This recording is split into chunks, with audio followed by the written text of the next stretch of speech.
Hi everyone, I'm Crystal Bolia, and this is Crystal Clean Eating, where I'll show you how to cut, serve, and store fruits and vegetables that will get you on your way to eating a healthy plant-based diet.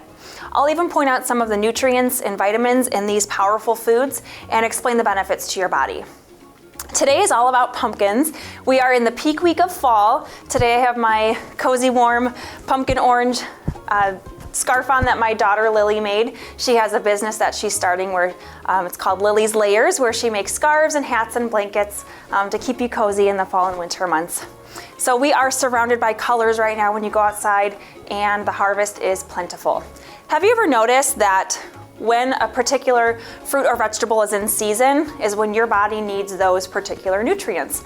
Pumpkins are no exception. They are full of zinc and tryptophan, and that is a superfood that will prepare your body for the cold months ahead and for cold and flu season. So the two types of pumpkins that I have here today, these are pie pumpkins, and this is your large carving pumpkin that you have for jack-o'-lanterns or whatnot. Both have great seeds in them that you can make, and that's what we're gonna talk about today. And they're also used for so many other different types of recipes. So this is a pie pumpkin. The seeds and the meat inside of the pumpkin are best for making your recipes at home. While this is good to eat also, we normally want to use those for decoration because they're really pretty and you can put them on your steps or in your window or whatever. So I'm just going to show you how to cut into one of these today. What I did is I drew a little line with just a ballpoint pen, just so I can kind of follow along there. If you are going to be using it for a jack-o'-lantern, you'll want to cut at an angle, so it sort of creates a little ledge for the cap to sit back on. When you think about it, if you cut straight down, the cap would fall straight down into the pumpkin, and you don't want that. So I'll turn that sideways a little bit. This knife that I'm using, I bought years and years ago. It's one of the cheap ones from the grocery store. It's not very sharp so that your kids can use it and not get hurt too badly, but it is strong enough to cut through the hard outer shell of the pumpkin. So I want to just cut into there and just follow along with the line that you drew with the pen. So real easy, right? This is a pumpkin that I've already cut into. I cut the top off like that, and I cut it down the center in half like that. I'll set this one aside for just a sec and talk about this one. Once you've cleaned out all the seeds, then you can use this scraper that I also bought from the grocery store. Very inexpensive.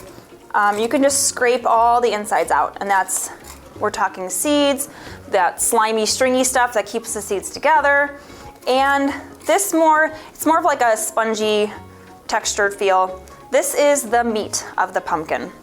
So once you get it all cleaned out like that, you're gonna wanna lay it flat, facing down on your cookie sheet. Maybe throw a little bit of oil and salt on there and cook it for about an hour at 325 to 350. And then once you take that out, you're gonna notice the outer shell of the pumpkin is practically gonna be falling off. And you'll have that nice meat inside of there. You can make anything with it. Your typical pumpkin puree, using your favorite apple pie recipe.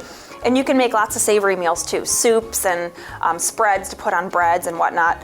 You would just take that meat out of there, cut it up, and do whatever you want with it. You can look up, there's tons of recipes for it.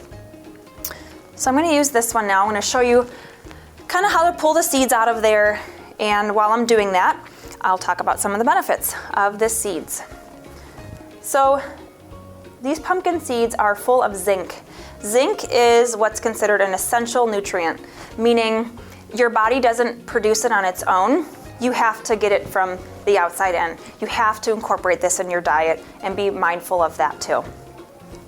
Zinc is what is important for making proteins in your body.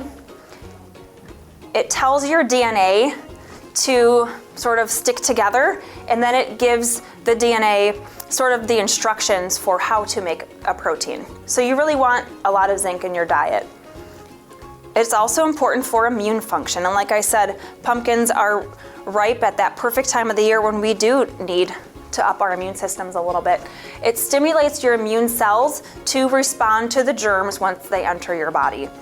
It's known to reduce the length of the common cold by 33%. Each of these seeds contains tons of protein. A serving size of these pumpkin seeds is about 12 grams. Now if you think about, we need about 50 grams of protein in our diet per day. One serving of these pumpkin seeds gives you 12. If you think of your hand as the perfect serving size for your size body, a little baby has a little hand, they have a little body, and they don't need that much of a serving size. Whereas a big football player with their big hands, they have a big body and they need larger serving size. So it works out perfectly that way. These little small and mighty seeds also contain tryptophan. Now you typically hear tryptophan around Thanksgiving time when we eat our turkey and then we get tired and want to take a nap after our large meal. But these seeds also contain large amounts of tryptophan. Tryptophan, once it enters your body, it produces melatonin. That's what signals our brain to tell us that it's time to sleep a full 8 hours. If you've ever woken up at 2 a.m. and your mind is racing and you think, I can never get back to sleep, that's because your sleep pattern is messed up. But if you have the proper amounts of melatonin in your body produced by tryptophan, then your body will be able to recognize that it is time to sleep a full 8 hours, and then you won't be having any trouble with that. It's said that you need 1 full gram of that tryptophan to start regulating the patterns of your sleep. So once you've pulled these seeds out, you're gonna wanna lay them on a cookie sheet for about 24 hours. Now, if you don't have 24 hours, I'll show you a little hack that you can do to sort of speed up that drying out process. We do want your seeds to be dried out once you start cooking them, because if you have to cook them for too long and they're too moist, it's either gonna create a pumpkin seed that sort of tastes stale, or you're gonna have to take longer to cook it, then you're gonna end up burning the inside of the pumpkin seed. So once you have them all dried out for 24 hours. And if you don't have the 24 hours, like I said, you can throw them in the oven for a little hack at, this is a low temperature, about 200 to 250 for a good hour. And then once you pull them out, they'll be dried out as if you had dried them out for 24 hours. But these in particular were dried out for 24 hours. I actually put them out in the sun and there was a nice breeze yesterday, so they dried out perfectly. Now they're ready to be prepared for baking. So you can toss them in a bowl just with olive oil and salt or whatever spices you like. Have fun with it. It's fall. We love spices this time of the year. So you can use pumpkin pie spices. You can do like cinnamon and sugar. That would be so yummy to have these crunchy seeds with that sweet flavor too. Then you want to throw it in the oven after you've laid it back out on the cookie sheet. Bake at 325 for about 35 minutes, and then you can enjoy that crunchy bedtime snack. Instead of grabbing a bag of potato chips, which are salty and crunchy, and that's typically what we like to do at the end of the day, you can have these instead. It'll give you all your tryptophan that you need and your zinc, so that when you're sleeping at night, your immune system has all the nutrients that it needs and your body has all the nutrients that it needs to have a good night's rest. So I'll talk a little bit about the seeds themselves.